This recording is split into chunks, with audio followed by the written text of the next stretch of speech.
Okay, now we're going to talk about how to use integration to find the area between two curves. So this says if f and g are continuous with f of x greater than g of x throughout the interval, then the area of the region between the curves y equals f of x and y equals g of x from a to b is given. So your area from a to b, you're going to take f of x minus g of x. So you're taking the top curve and subtracting the bottom curve. Okay, so this says find the area of the region enclosed by y equals x squared minus 2 and y equals 2. So let's look at what that means. So let's draw a graph. So x squared minus 2 is going to be x squared but shifted down 2.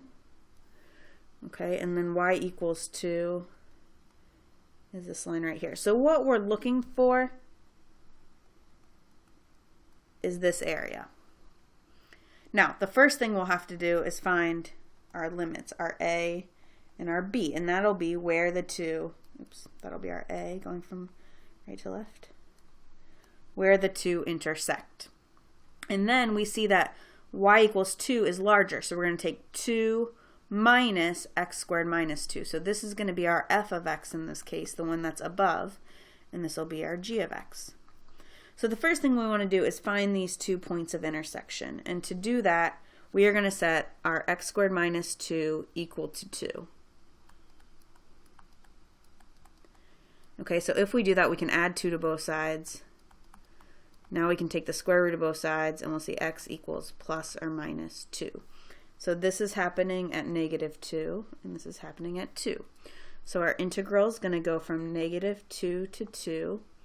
We're going to take our f of x, which is 2, minus our g of x, and we want to make sure we put that in parentheses so we distribute the minus.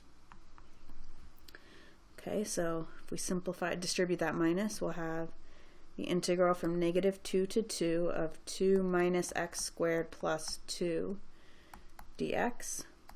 And now it's just a matter of evaluating this integral. So to simplify a little bit, I'm going to write this as 4 minus x squared dx. So now taking the antiderivative, this would be equal to 4x minus x cubed over 3, and we'll evaluate that at 2 and negative 2. So plugging in 2, we'll have 4 times 2 minus 2 cubed over 3 minus plugging in negative 2.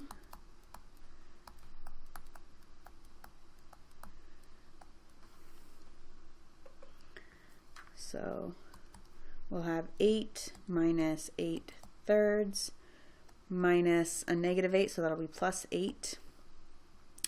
And then minus, this would be negative 8 thirds, but a negative 8 thirds, so that would be positive 8 thirds, but we're subtracting, so minus 8 thirds. So here we have 16 minus 16 over 3. We need a common denominator, so we're going to multiply 16 by 3 over 3. So this will give us 48 thirds minus 16 thirds, which will give us 32 thirds. So the area between these two curves, that red shaded area, is 32 thirds.